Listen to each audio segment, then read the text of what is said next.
Assalamualaikum warahmatullahi wabarakatuh. Al-Fatihah.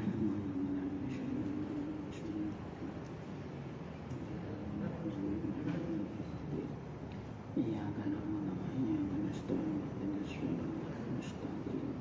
Siratal ladzina an'amta 'alaihim ghairil maghdubi 'alaihim waladdallin. Bismillahirrahmanirrahim. Subhanaka la ilma lana illa ma 'allamtana innaka antal alimul hakim. Bismillahirrahmanirrahim. Halaman 29. 1, 2, 3, 4, 5, 6, 7, 8, 9, 10, 11, 12, 13, 14, 15, 16. Baris 16 dari bawah, halaman 29. Bismillahirrahmanirrahim. Faslun fi anwa'id dimai. Faslun fasal fi anwa'id dimai, menjelaskan tentang macam-macamnya dam atau denda, al-wajibati yang wajib, fil ihrami di dalam ihram. Fasal menjelaskan tentang macam-macam dam yang wajib di dalam ihram. Bitarki wajibin, dengan sebab meninggalkan kewajiban, au fi'li haramin, atau sebab mengerjakan sesuatu yang hukumnya haram. Fasal menjelaskan tentang macam-macam dam yang harus denda, yang harus ditebus karena dia melakukan, karena dia meninggalkan sesuatu yang hukumnya wajib, atau karena mengerjakan sesuatu yang diharamkan. Nah, pada waktu haji atau umroh ini ada hal yang harus dikerjakan dan ada hal-hal yang tidak boleh dikerjakan. Kalau itu dilanggar, maka ada istilahnya dam, ada dendanya. Wadima'u al-wajibatu, adapun dam yang wajib, fil ihrami di dalam ihram, khamsatu asya'a, itu ada 5 macam. Dam yang wajib di dalam ihram ada 5 macam. Ahaduha, yang pertama, ad-damu al-wajibu bitarki nusukin. Yang pertama adalah dam yang harus dikeluarkan disebabkan meninggalkan satu ibadah. Ada pekerjaan yang tidak dilakukan, ini ada dendanya, ada damnya. Aitarki ma'murin bihi, artinya meninggalkan sesuatu yang diperintahkan. Katarkil ihrami minal mikoti, misalnya meninggalkan ihram dari mikotnya. Nah, ini contoh. Yang pertama adalah denda yang harus dikeluarkan, harus ditebus karena dia tidak mengerjakan sesuatu yang diperintahkan. Nah, misalnya ihram dari mikot. Nah, ihram ini mulai startnya haji, yang orang-orang pakai pakaian putih-putih itu startnya dari mana? Dari mikot. Mikotnya mana? Ya yang kemarin-kemarin itu ya. Misalnya Ka'bahnya itu di Desa Padang sini, terus masyarakat yang datang dari arah Gantung itu mikotnya misalnya Ngarawan sana. Ya, dia sudah sampai Ngarawan, sudah lewat Ngarawan situ, tapi dia belum ihram. Itu namanya tarki ma'murin. Dia meninggalkan ihram dari batasnya. Itu sudah ada ketentuan-ketentuannya kemarin ya, yang dari arah Tanjung mana, yang dari arah Dendang mana, itu sudah ada ketentuannya. Yang dari arah Indonesia mana, dari arah Yaman mana, sudah ada pembagian tempat-tempatnya. Nah kalau ada yang tidak melakukan ihram dari mikotnya, itu kena yang namanya dam yang pertama ini. Dia meninggalkan sesuatu yang diperintahkan, namanya itu tarki ma'murin.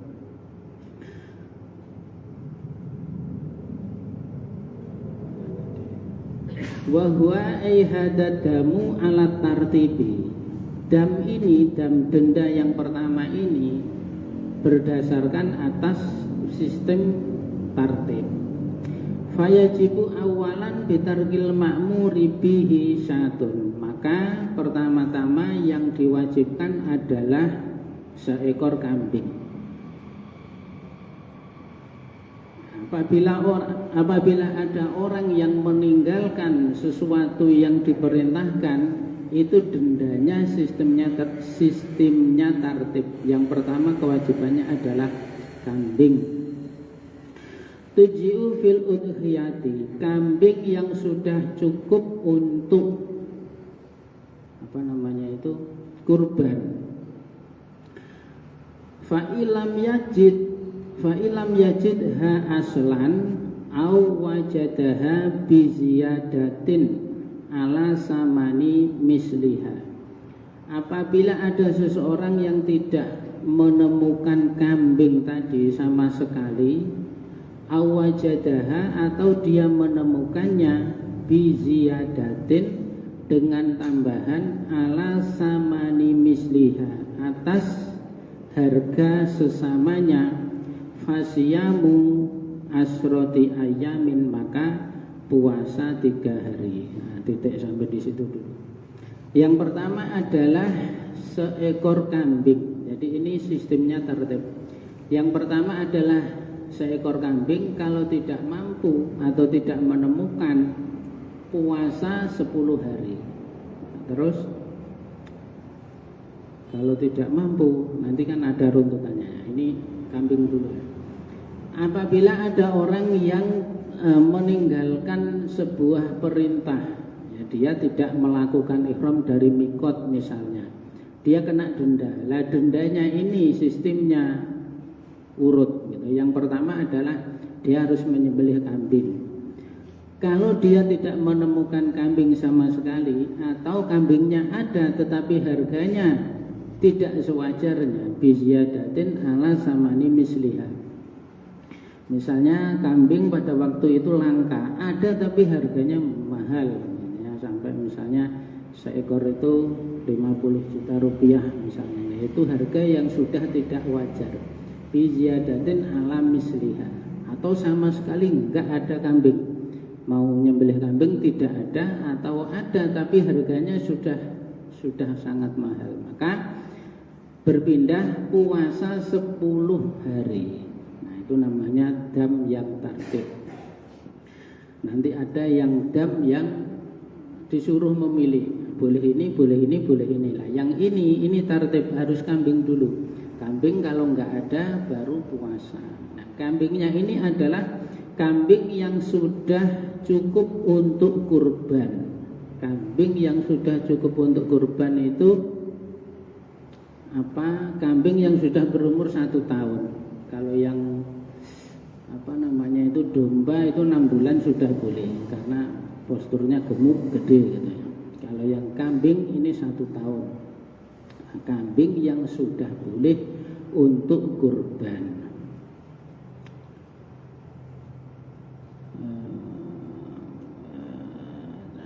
Salah satu fil haji, yang 3 hari puasanya pada waktu masih haji. Tusannu qabla yaumi arafata, disunahkan sebelum hari Arafah. Fayasumu, maka seseorang puasa sadisa dzulhijjati, pada tanggal 6 Dzulhijjah, wasabi'ahu, dan 7-nya, wasaminahu, dan 8-nya.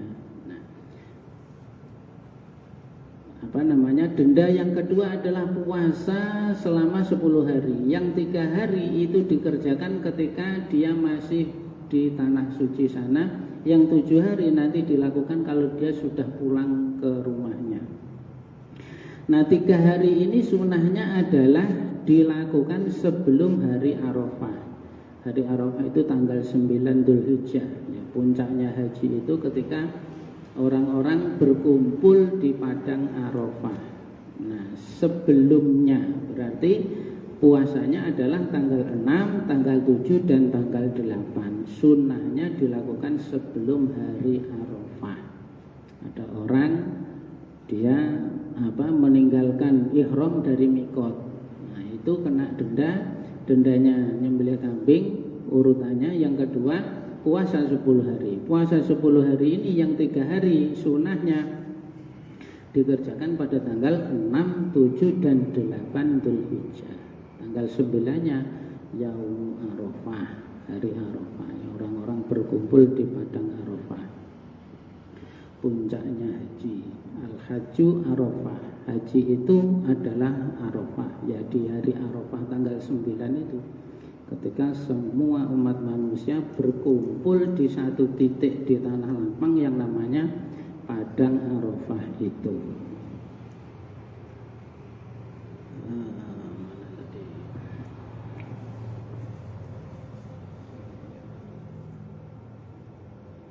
Wasiyamu apa ini bacanya?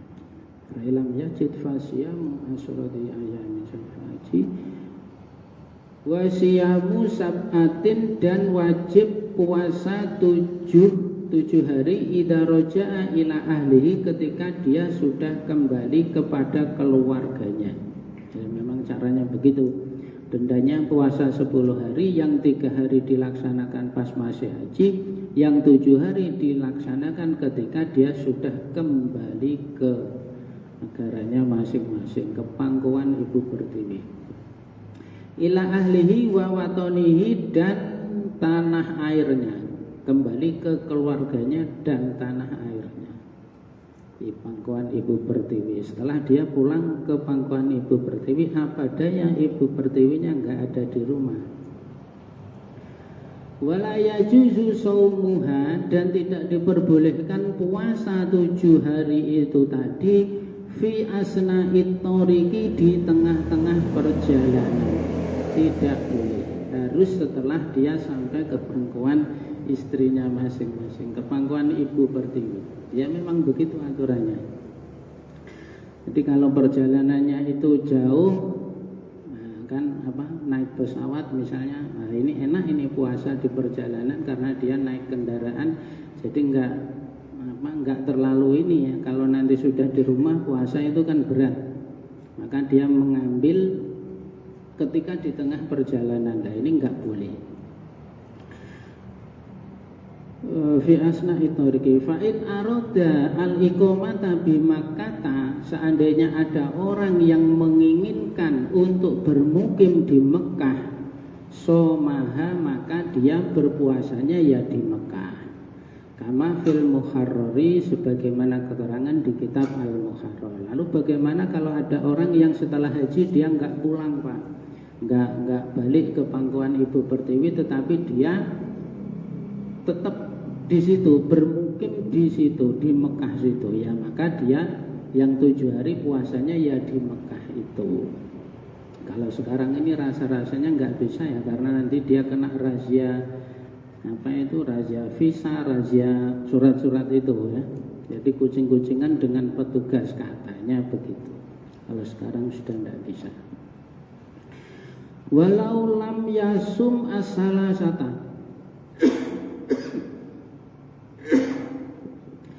walau lam yasum, seandainya ada orang yang tidak puasa as-salasata, pada puasa yang 3 hari tadi, fil haji, pada waktu dia masih haji, waroja'a, dan dia kembali ke pangkuan ibu pertiwinya, lazimahu saumul asroti, maka dia tetap wajib puasa 10 hari. Kalau dia belum sampai puasa tapi sudah pulang, berarti yang 3 tadi hangus, enggak. Tetap dia puasa 10, ya 10 itu pas dia sudah pulang itu. Nah, jangan dikira nanti yang 3 hari itu hangus, enggak. Dia tetap puasa 10 hari. Caranya adalah Wa faroko baina salasati wasab'ati bi arba'ati ayyamin. Nah, caranya adalah dia memisah antara puasa yang 3 hari dan yang 7 hari. Bi arba'ati ayyamin dengan 4 hari. Wa muddati imkanis sairi ilal watoni, dan masa dimungkinkannya dia melakukan perjalanan ke tanah airnya, titik. Nah, ini. Jadi denda puasa itu 10 hari. Yang 3 hari dilaksanakan pas masih di Mekah sana, yang 7 hari setelah dia sampai di Indonesia. Kalau ada yang tidak puasa 3 hari tetapi dia sudah pulang ke Indonesia misalnya, lalu apakah yang 3 hari tadi hangus? Berarti tinggal 7 hari? Tidak, dia tetap puasanya 10 hari. Nah, caranya adalah dia puasa 3 hari, kemudian dipisah dengan 4 hari, dan ditambah masa dimungkinkannya dia melakukan perjalanan ke tanah airnya. Misalnya dari Mekah ke Indonesia misalnya 5 hari perjalanannya. Nah, berarti 4 hari ditambah 5, berarti 9 hari. Jadi 3 hari dia puasa, terus dipisah dengan 9 hari, terus puasa lagi 7 hari. Tetap jumlahnya 10 hari. Jangan dikira yang 3 hari hangus. Nah, ini sudah pulang ke tanah air, berarti tinggal 7, karena yang 3 itu prakteknya di Mekah sana tidak begitu. Kalau ada yang tidak puasa 3 hari pada waktu dia masih haji, dia pulang ke tanah airnya tetap puasa 10 hari.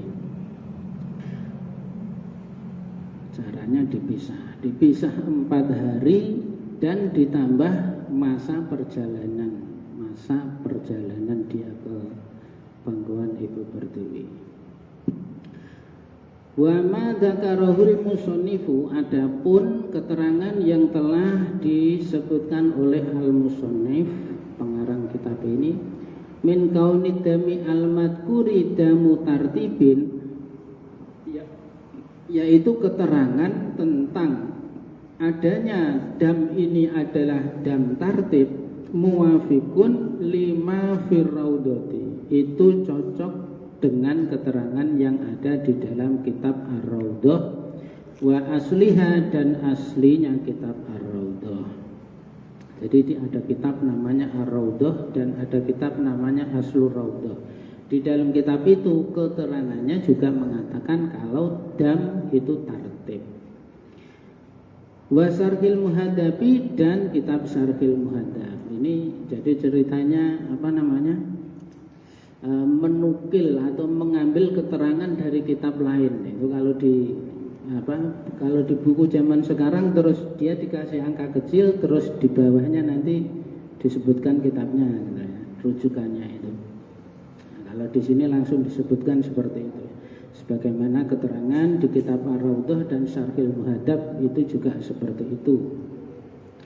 Lakin alladzi fil minhaji tab'an lil muharrari, akan tetapi keterangan di dalam kitab Al-Minhaj yang mana itu keterangan itu mengikuti kitab Al-Muharrar, anahu damu tartibin wa ta'dilin, namanya adalah dam tartib dan ta'dil. Nah, kalau di Fathul Qorib dam tartib, kalau di kitab Minhaj dan Al-Muharrar dam tartib wa ta'dil. Nah, ini nama ini. Fayajibu awalan syatun, maka pertama-tama kewajibannya adalah seekor kambing. Fa'in ajaza anha istaro bikimatiha, apabila ada seseorang yang tidak mampu untuk menyembelih seekor kambing, maka seseorang tadi membeli dengan harganya tadi to'aman, membeli makanan. Ya, jadi bukan beralih ke puasa, tetapi duit yang seharusnya digunakan untuk membeli kambing tadi dibelikan makanan. Nah, ini kalau di dalam kitab Al-Minhaj dan Al-Muharrar. Wa tasaddaqu bihi, dan dia mensedekahkan makanan tadi. Ini bukan puasa, tetapi harga kambingnya itu dibelikan makanan, terus makanan itu disedekahkan. Fa'in ajaza soma, kalau masih tidak mampu lagi baru melaksanakan puasa. An kulli muddin yauman, dari setiap satu mudnya itu sehari. Wah, ini berat sekali ini ya. Kalau yang kitab Al-Minhaj dan Al-Muharrar ini, jadi kalau dia tidak mampu menyembelih kambing, maka uangnya itu dibelikan makanan terus disedekahkan. Kalau tidak mampu lagi, maka dia berpuasa, yang mana satu mudnya itu hitungannya satu hari puasa. Ya, kalau sekarang kambing itu harganya 5 juta. 5 juta itu seandainya dibelikan beras terus dikonversi ke mud, itu kena berapa ratus mud. Nah, itu puasanya berapa ratus hari tadi. Nah, ini berat sekali ya. Namanya dam tartib wa ta'dil. Kalau di awal tadi Fathul Qorib kan hanya dam tartib saja, kambing kalau nggak mampu puasa 10 hari, sudah begitu. Nah, yang di bawah ini bukan dam tartib tetapi dam tartib wa ta'dil. Gak mampu kambing, dibelikan makanan, yang mana makanannya itu kemudian disedekahkan. Kalau nggak mampu, lah itu dihitung mud. Satu mudnya nanti puasa 1 hari, lah itu ketemu berapa mud nanti ya. Ini mengerikan ini yang di bawah ini. Nah, itu tadi. Yang pertama tadi adalah dam yang disebabkan karena dia meninggalkan sesuatu yang seharusnya dikerjakan. Dia dam al-wajib bitarki nusukin. Nah, yang kedua, wasani adamu al-wajibu bil halqi. Dam yang kedua adalah dam yang wajib disebabkan karena dia mencukur rambut. Wat narofuhi, dan apa ya? Bahasa kita apa ini? Enak-enakan, bersantai-santai, memanjakan diri.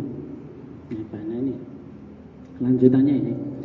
Katibi misalnya menggunakan wangi-wangian, waduhni dan menggunakan minyak, wal halqi dan mencukur. Immali jami'i roksi, baik itu pada keseluruhan kepala, auli salasi sya'rotin atau hanya kepada 3 helai rambut. Nah, ini namanya tarofuh. Dam yang kedua adalah denda karena dia melakukan pelanggaran yang berupa mencukur rambut dan enak-enakan, memanjakan dirinya ini loh, memakai wangi-wangian, terus rambutnya itu dikasih minyak, badannya dikasih minyak, mencukur rambut, itu apa? Nah, itu namanya tarofu. Nah, itu damnya adalah belum ini ya. Wa huwa aihadadamu alat tahyiri. Dam yang bagian kedua ini at-tahyir. Tahyir itu disuruh memilih. Fayajibu imasyatun, maka wajib ada kalanya seekor kambing tujzi'u fil udhiyati, yang cukup untuk kurban, au syatun au saumu salasati ayamin, atau puasa 3 hari, watasodduku dan bersedekah, bisalasati asuin dengan 3 sok, ala sittati masakina pada 6 orang titik, au fuqara'in atau 6 fakir, 6 orang fakir miskin titik. Nah, yang kedua ini adalah dam tahyir. Dam tahyir itu pertama kewajibannya adalah kambing yang sudah mencukupi untuk kurban. Jadi kurban, terus apa satunya itu akikoh, kurban akikoh, terus ihram. Nah, ini 9 ihram itu sama, kriterianya sama. Jadi kalau membahas kurban itu sama dengan membahas akikah, itu sama dengan membahas ini denda orang yang sedang melakukan ihram, yang melakukan pelanggaran-pelanggaran tadi. Nah, maka kalau sudah satu itu sudah kena, itu yang lainnya kena. Ya, misalnya begini, kurban itu hewannya tidak semua hewan bisa dijadikan kurban. Kalau ayat Al-Qur'annya itu bunyinya kan bahimatul an'am, jadi hewan ternak, tetapi tidak semua hewan ternak. Yang bisa dijadikan kurban itu hanya ada 3, unta, sapi, dan kambing. Dan spesiesnya dan apa ya bahasanya? Ya bahasanya spesies. Unta, sapi, dan kambing, dan spesiesnya. Dan spesiesnya itu misalnya begini. Kerbau itu bisa dijadikan kurban. Kenapa? Karena dia masih satu spesies dengan sapi. Kambing ini spesiesnya banyak ya. Pokoknya dia kambing itu bisa. Kancil bisa enggak dipakai kurban? Pelanduk bisa enggak dipakai kurban? Tidak bisa. Kenapa? Itu tidak masuk spesies kambing. Rusa apa lagi?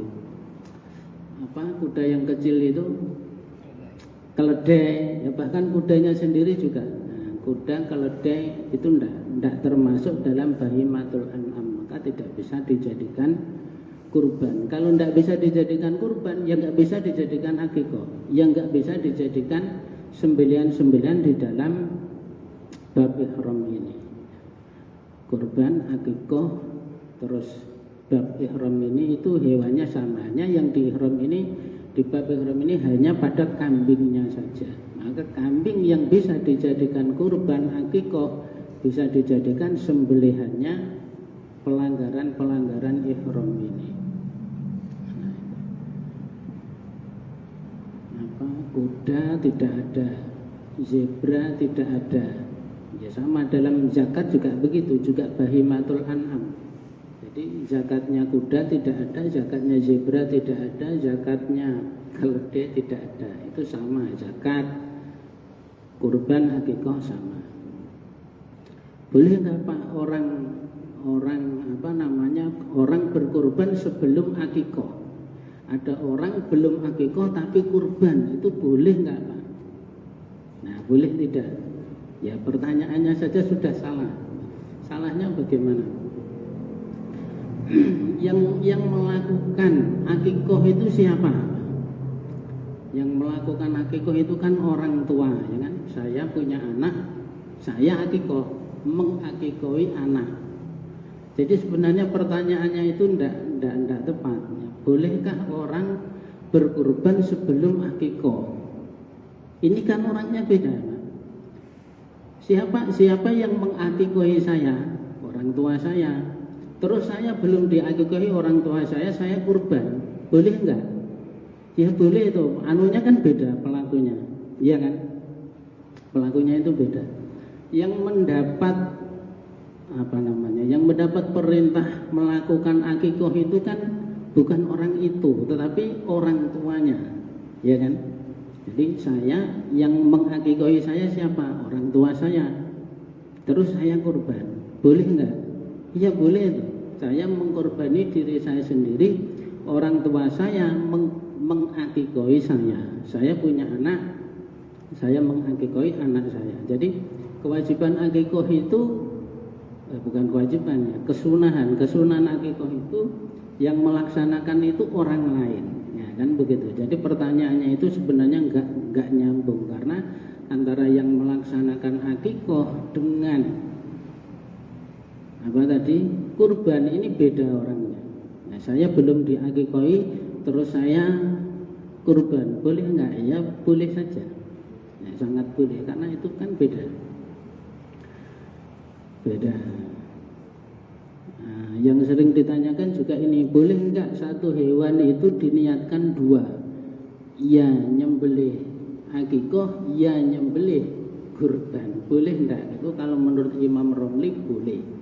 Satu hewan diniatkan 2, untuk akikah dan untuk kurban itu boleh, cukup. Kalimatnya ajza'ahu, cukup, maksudnya boleh. Nah itu dia.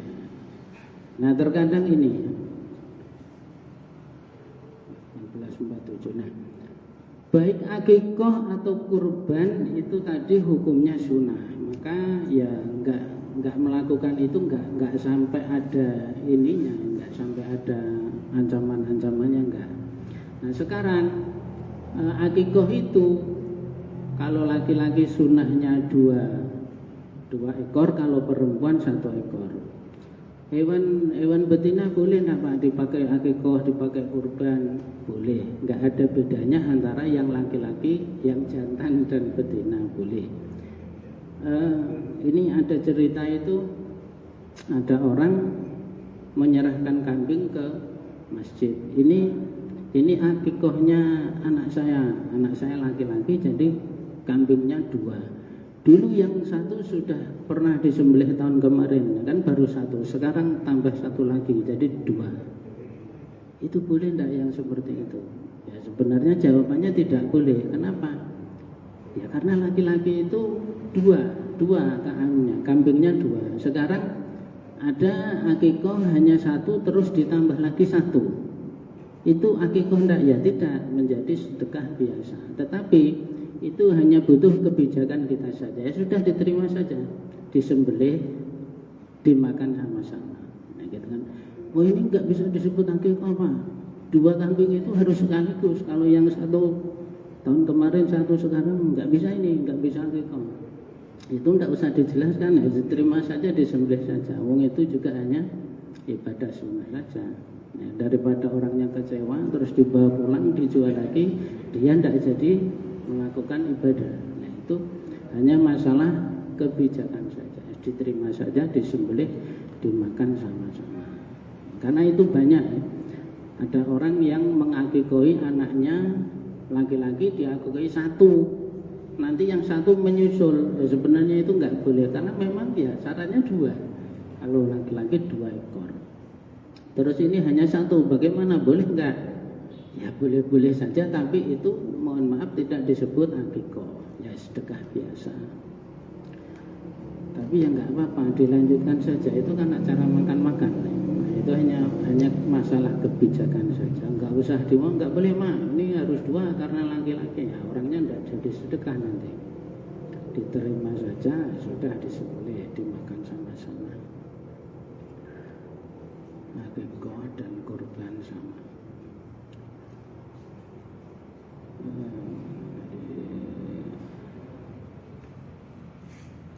Kewajibannya adalah seekor kambing yang cukup untuk kurban. Au saumu salasati ayamin, atau puasa 3 hari, disuruh memilih. Watasoduku, dan bersedekah bisalasati asuin, dengan 3 sok, ala sitati masakina au fuqara, pada 6 orang miskin atau fakir. Fakir miskin sejumlah 6 orang, bersedekah 3 sok. 1 sok sama dengan berapa dulu kita timbang itu, 4 mud ya. 1 sok 4 mud. Nah, gitu. Disedekahkan kepada orang fakir miskin.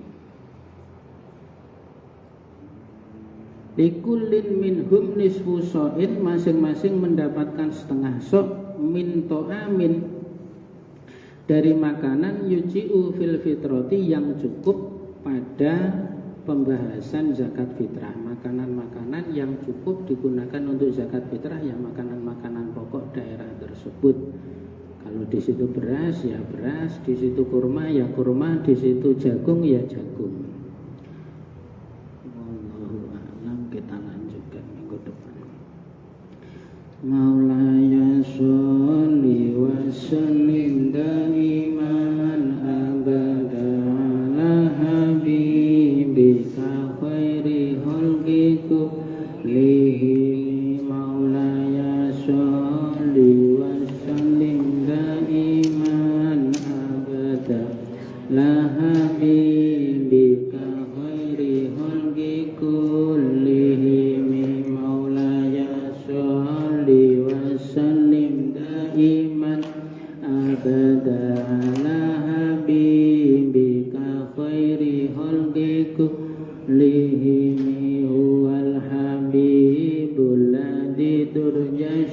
syafa'atuhu likulli haulin minal ahwali muqtahimi ya Rabbi bi Mustafa baligh maqasidana waghfir lana wasi'al karami